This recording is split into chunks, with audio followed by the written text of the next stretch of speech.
Review do capítulo 297 tem polêmica e esse vídeo provavelmente pode incomodar os fãs do Battle. A fandom do Battle ficou bastante incomodada e eu não venho aqui pra passar pano pra vocês, mesmo que talvez eu não tenha concordado com a proposta. No entanto, eu vou dar aqui meus pontos de vista e conto com vocês aí nos comentários também pra opinar sobre o capítulo e também sobre essa nova proposta que nós tivemos aí em cima de um jogador específico. No mais, rapaziada, bora aqui entender tudo o que aconteceu no capítulo 297 de Blue Lock. Se inscreve no canal, curta e compartilha o conteúdo, me ajuda bastante. Estamos chegando a 25 mil, falta menos de 200 seguidores, então eu conto com a inscrição de vocês se você não é inscrito.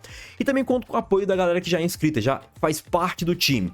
Se liga aí embaixo, tem benefícios de membro, grupinho do WhatsApp pra gente trocar ideia. Tem bastante coisa aí também, como mangás em promoção e Discord pra vocês acompanharem os links de capítulos, spoilers e tudo mais. Beleza, galera? O capítulo abre com o Nagi tentando entender onde de fato ele está e o que está acontecendo em torno dele. Por que eu falo isso? Porque o Nagi ele precisa entender que ele não tá mais onde simplesmente ele consegue jogar bola com o Reu e só isso. Ele está num nível acima, ainda que não seja um nível global, porque esse projeto ainda é muito fechado, é muito nichado ainda, em cima daqueles times, em cima do Japão, o Nagi ele tá num nível técnico acima. Se ele não conseguir se animar, se ele não conseguir buscar por conta própria soluções, ele não vai conseguir jogar mais bola. Com ou sem o Reu, ele não vai conseguir jogar mais bola. E outra coisa que ele tá começando a entender é o Reu. Já que o Reu, ele passou por um desenvolvimento bem legal e ele abandonou meio que o que anima ele para animar o Nagi. Só que, ao mesmo tempo, ele acabou construindo um novo sonho por conta de quem? Por conta do Nagi. O sonho do Reu era conquistar a Copa do Mundo. Agora é ser o melhor atacante do mundo ao lado do Nagi e, consequentemente, talvez acabar conseguindo conquistar a Copa do Mundo. O Reu mesmo ele fala, bora Prodígio, vamos fazer 2 gols aqui, a gente só precisa disso, nós somos os heróis. O Reu ele olha pro campo, ele pega ali a bola depois do segundo gol do Barça com muita confiança. Ele não tá desesperado, ele não tá chateado com as situações, ele está tentando fazer algo. É muito parecido com o que o Nagi fez lá contra o time Z, logo depois que o Izag marcou o gol final. O Nagi ele saiu correndo para buscar a bola debaixo das redes e tentar recomeçar e tentar fazer alguma coisa. Enquanto o Reu, os Antetos já estavam meio que tipo assim, pô, acabou, mano, não tem mais o que fazer. Agora tá ao contrário. O Reu tá tentando buscar algo pra fazer, o Reu tá tentando fazer algo pra virar a chave pro lado deles. Enquanto o Nagi ele tá tentando entender o que está acontecendo e não tá conseguindo responder a isso. Não tá conseguindo forçar a chavinha pra virar a chavinha pro lado deles, pra abrir aquela porta. O Reu em meio que situações muito ruins, ele entendeu talvez que não conseguiria fazer nada, só que isso fez ele evoluir. E mesmo assim, mesmo ele estando nessas situações ruins onde ele talvez não conseguia fazer nada, ele ficou tão legal e mesmo estando um pouco assustado, ele tá ali animando todo mundo, ele tá tentando animar todo mundo. Faz outra referência talvez ao jogo que ele teve lá contra o time Z. Afinal de contas, depois do 3 a 0, o que aconteceu? O Bátira simplesmente falou, irmão, a gente tá num beco sem saída. Se você não lutar, você vai morrer. A questão é que talvez se você tentar lutar, se você tentar, tipo, entender que não tem mais nada a perder, você pode acabar conseguindo despertar alguma coisa aí que está latente dentro de você. Então é mais ou menos essa ideia. Luta, cara. O Reu tá com medo, o Reu tá assustado. Só que ele tá num beco sem saída e entendeu, cara, que se ele continuar não lutando, ele vai continuar nesse beco sem saída. Ele não vai conseguir mais reagir, nunca mais, e vai perder talvez tudo que ele construiu junto com o Nagi durante esse período que ele tá jogando bola. Muito legal essa interação e até mesmo essa divisão de página aqui do Reu com o Nagi, esse contraste onde nós temos o Reu feliz e o Nagi um pouco triste, né? Nessa situação de tipo assim, o Reu ele entende que aquilo é o momento para eles lutarem sem medo de perder alguma coisa. E o Nagi tá tentando entender ainda como que ele se encaixa nesse cenário de luta, nesse tipo de situação. Muito interessante isso, né? O Nagi, depois que ele conseguiu fazer o gol contra o Izag, ele se perdeu e ele não consegue se reencontrar. O Uriel, ele tava meio que se afundando com o Nag, só que ao mesmo tempo o Uriel, ele tecnicamente falando, ele é muito mais capaz do que o Nag. Por quê? Porque o Uriel entende de futebol, o Nag não. O Uriel, ele passou a vida inteira dele estudando técnicas e táticas e aprimorando o físico dele, comendo bem, com profissionais especializados a nível global, cara. Então, o Uriel, ele entende que talvez essa situação seja uma situação normal, mas é o que você faz dessa situação que vai fazer você melhor e não necessariamente você sair dela vitorioso. Você precisa sair dela lutando e lutando bem, não necessariamente vencendo o placar. É muito parecido a analogia que a gente talvez possa fazer lá no segundo jogo entre o Izag e Itoshi, onde o Itoshi vence o Izag novamente, só que por 5-4, e o Itoshi fala que perdeu. E o Itoshi, mesmo vencendo a partida, ele sai muito frustrado daquele jogo. E o Izag, perdendo aquela partida, ele talvez não tenha tanta frustração igual o Itoshi teve. O Izag, ele entende que perdeu e perdeu mesmo. O Itoshi, mesmo ganhando, ele não considera que aquilo ele venceu. Então, são vários cenários, cara, é muito pessoal de cada jogador.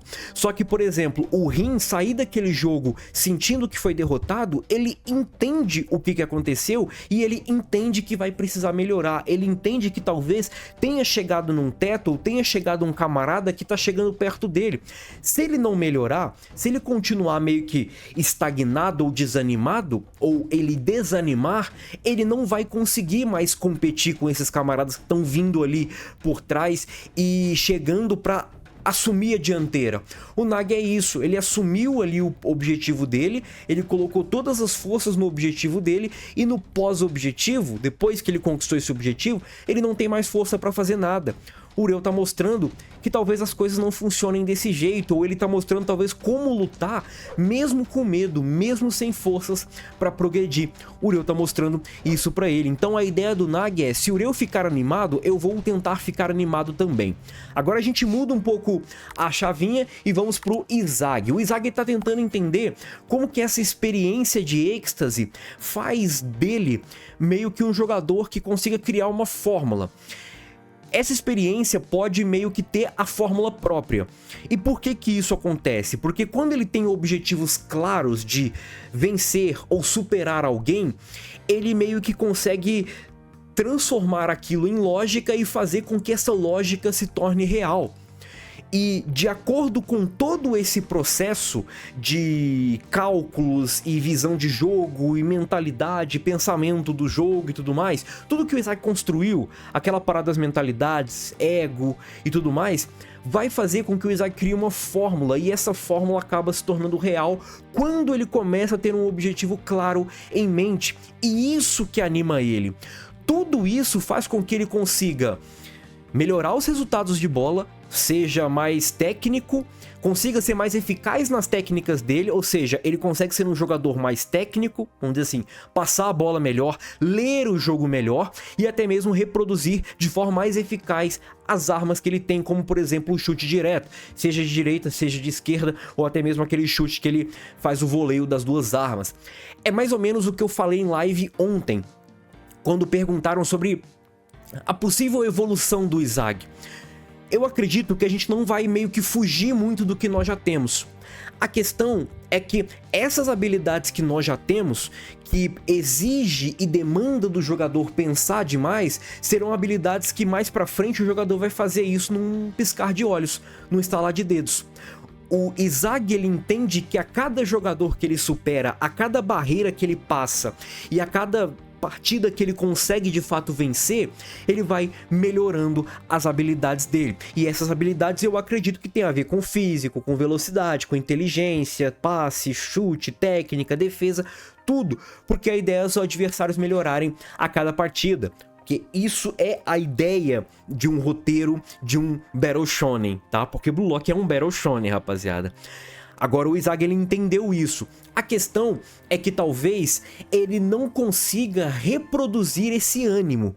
Talvez o Izag, em algumas partidas, ele possa acabar se tornando um Nag. onde ali dentro ele não consiga reproduzir o ânimo. E é aí talvez que ele precisa lutar. E ele lembra que a cada momento que ele passou, seja momentos de glória ou de frustração, ele entendeu que aquele sentimento é daquele momento, não é um sentimento que você liga e desliga, igual o chute direto. Pô, ali eu consigo fazer o chute direto, então eu vou chutar direto. Aí não, então eu vou passar, vou tentar voltar a bola, vou tentar fazer um cruzamento. Não é isso. O chute direto ele vai conseguir replicar. Só que para ele ter mais eficácia, para ele conseguir de fato trazer essa qualidade que ele vem desenvolvendo desde o início, ele precisa talvez desse ânimo. E é aí que vem o próximo desenvolvimento do Izagi. Como reproduzir esse ânimo? Como reproduzir esse hype para ele jogar bola? Porque o momento que ele sentiu agora de ser o top 1 é agora. Amanhã ou depois, numa partida contra uma Alemanha, um Royale, ele não vai conseguir reproduzir esse sentimento lá no jogo. Porque talvez esse sentimento de ser o número 1 não vai ser tão bom igual é agora lá no jogo mais pra frente. Depois desse pensamento do Izagi, nós temos agora mais propostas. Nós continuamos com as propostas e temos agora o Shidou sendo o terceiro e o Battle indo pra quarto. O Shidou sim superou o Battle e eu avisei pra vocês que o Shidou tinha totais condições de superar o Battle e que por mais que a minha crítica esteja relacionado à proposta, eu entendo que é um leilão e um leilão pode acabar talvez inflacionando um jogador que possa talvez não valer tanto igual ele vale, o que não é o caso do Shidou, mas tem um motivo para o Shidou ter recebido uma proposta talvez maior que do Battle, mesmo talvez impactando menos do que o Battle numa partida. Vamos dizer assim, no simples fato do Shidou marcar um gol e o Battle marcar 2. O Battle ganhou menos marcando 2 do que o Shidou ganhou marcando 1. Por quê? Porque o PXG perdeu um dos ases, rapaziada. É o leilão. O PXG não vai arriscar perder o outro as dele. Ele vai investir no Shidou. Por quê? Porque ele já perdeu o Itoshi pro Royale. Talvez competir com o valor do Royale não seja válido. E já que ninguém ofertou tanto pelo Shidou, ele aumenta para garantir o Shidou. É um leilão. Por mais que sim, eu entendo que poderia ter pelo menos um termo, um meio termo, no caso, para as propostas. Quanto que vale um gol, uma média ali? Quanto que vale um passe, Mas isso vai de cada time e de cada jogador. Por quê? Por exemplo, o Ubers que é um time muito focado na defesa. Por que ele vai dar uma oferta gigante para um atacante? Sendo que o forte dele é a defesa. Tanto que vocês podem ver, cara, a proposta no 246 coloca o Oliver Aiko como top 6 do Blue Lock. E o Oliver Aiko é um jogador assim, muito bom, muito diferente, mas coloca ele, por exemplo, acima de um próprio Shigri que tá amassando no Manshine. E mesmo o Aiko ele sofrendo bastante gols na liga e sendo zagueiro, ele vem ganhando proposta. Por quê? Porque pro Ubers, um zagueiro como o Aiko ou um zagueiro, assim como o Ari e o Nico, valem muito. O Nico ele tá com o mesmo valor de um Nagi, rapaziada. Talvez pro PXG, o Shidou, principalmente pós perder o Rin, vale muito mais do que talvez um Ubers vale pro Battle. Ou o Battle vale pro Ubers, no caso, né? O contrário. Se ligou? O Battle é importante pro Ubers, só que talvez é pro Ubers, por conta de toda essa parada do Snuff. Talvez não seja importante para os outros times, seja porque os outros times já têm os seus jogadores ou porque, de fato, o Battle meio que não agradou. Isso daí vai de cada coisa. E aí, falando do Shidou, galera, tira isso da cabeça de vocês que o Shidou é ruim de bola. Tira isso da cabeça de vocês que o Shidou é bagre. Ele não é bagre. Ele é o Romário de Blue Lock, vamos dizer assim. É o camarada que quando tá dentro da área, ele vai botar pra dentro. Você pode mandar uma geladeira pro Shidou que ele vai mandar pra dentro. E ele é um jogador que faz desde gols mais simples até golaço.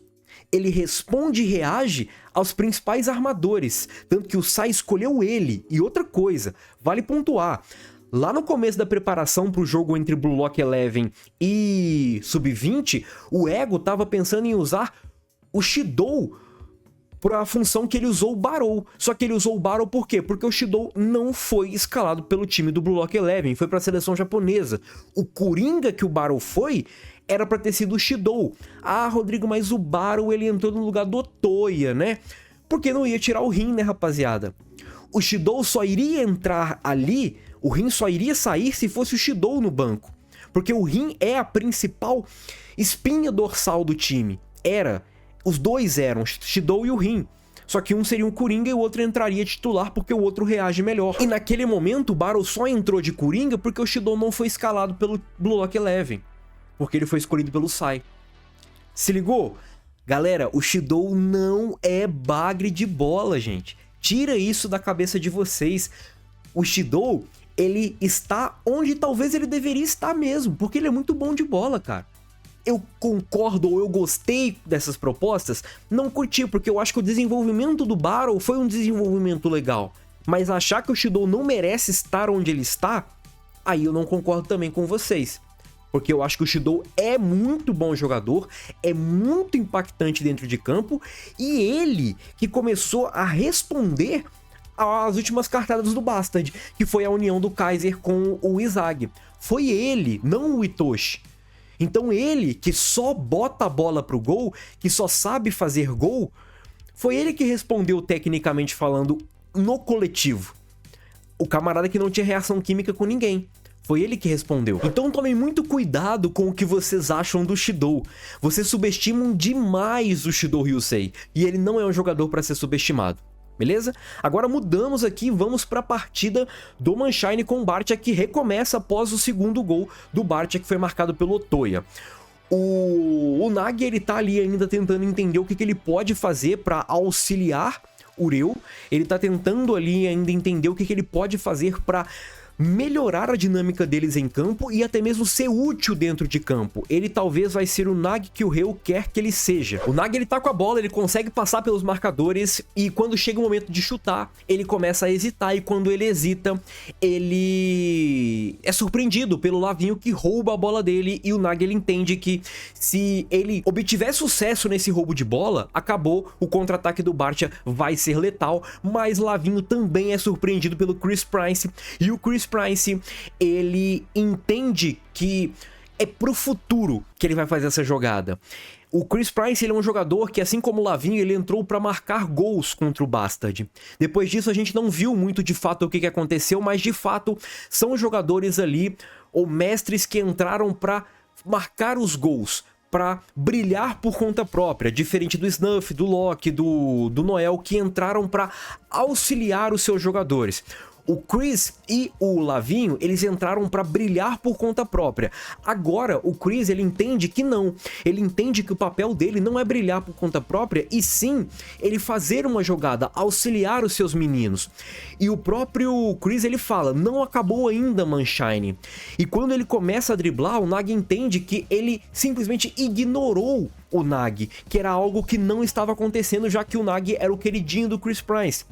O Chris, ele entende que ele não vai poder deixar um futuro onde egoístas não vão conseguir escolher os seus próprios ideais. Tem que transcender a realidade. E quando ele lança a bola pro Reu, ele grita. Mas esse grito, rapaziada, não é só aquele grito de motivação. É do fundo da alma do Chris Prince, pedindo, implorando pro Mikajireu chutar essa bola. Para de tocar a bola pro Nagi. Você pode jogar com o Nagi, mas você não pode jogar só com o Nagi, onde o Nagi, ele é a única opção pro Reu, ou o Reu é a única opção pro Nagi. É mais ou menos o lance do Alexis Ness com o Kaiser. O Ness, ele pode jogar com o Kaiser, se o Kaiser for a melhor opção pro Ness, não se ele for a única opção. Quando o Chris, ele grita do fundo do coração, marca Mikajireu, eu quero ver o seu futuro, e isso deixa o Mikajireu hypado. E agora nós temos o Mikajireu superando o Otoya com a habilidade de sombras do Otoya, e o Otoya até fica surpreso, afinal de contas ele está copiando o movimento do próprio Otoya e até mesmo o movimento que ele recentemente fez. E assim como eu falei na análise dos spoilers, eu vou me corrigir, porque não é o Izag, não é um chute do Izag, não é o direct shot, e é sim o Otoya. Tanto a gingada para baitar e driblar o Otoya, quanto esse chute são movimentos do próprio Otoya. O Reu, ele acabou de copiar o Otoya. O gol que o Otoya fez, o Ureu acabou de fazer para empatar a partida. E o Nagi ele fica surpreso porque o Ureu ele conseguiu se animar por conta própria. Ele conseguiu lutar por conta própria.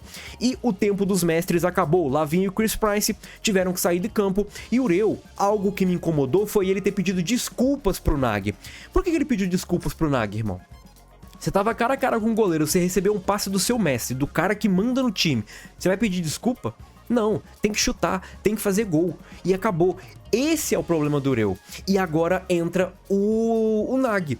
Entra essa parada do Nagi finalmente hypar. E o que é esse hype? É o Nagi entendendo que, pô, se o Ureu ele conseguiu se animar sozinho, essa é a minha resposta, essa é a nossa resposta. Eu também posso me animar sozinho. E é isso. O Nagi ele sempre acreditou que o Ureu estava ali por ele, estava ali comigo. Só que no momento que o Ureu saiu fora, o Ureu acabou evoluindo e o Nagi talvez não conseguiu progredir nessa evolução. Então ele vai mostrar para todo mundo, inclusive pro Ureu, que o Nagi ele pode se animar por conta própria. O Nagi ele sempre foi um pé no saco e ele pediu desculpas pro Ureu por conta disso. Galera, capítulo fenomenal. Eu espero ter deixado claro as coisas aqui. Se vocês entenderam de outra maneira, pode deixar nos comentários. Tamo junto, valeu e fui!